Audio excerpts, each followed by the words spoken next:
অপরাজিতা বিল ইস্যুতে অভিষেক ব্যানার্জিকে নিশানা করলেন নোয়াপাড়া কেন্দ্রের বিজেপি প্রার্থী অর্জুন সিং।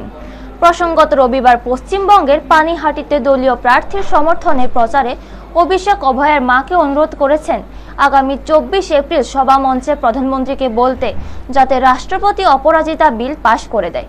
এই প্রসঙ্গে সোমবার সকালে পুত্র পবন কুমার সিং এর সমর্থনে ভোট প্রচারে বেরিয়ে নোয়াপাড়ার বিজেপি প্রার্থী অর্জুন সিং বলেন, অভিষেক এখনো শিশু আছেন, আগে ওকে বড় হতে দিন।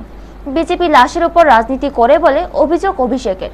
এই প্রসঙ্গে অর্জুন সিং বলেন, পঞ্চায়েত নির্বাচনে 100 জন খুন হয়েছেন, 2021 সালের পর 70 জন খুন হয়েছে, তাহলে লাশের উপর কে রাজনীতি করে তা সকলেই জানেন।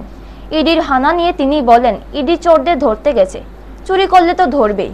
মমতা ব্যানার্জিকে নিশানা করে তিনি বলেন, মমতা ব্যানার্জি যে রাস্তায় হাঁটছে সেইভাবেই বিজেপি পাল্টা জবাব দিচ্ছে।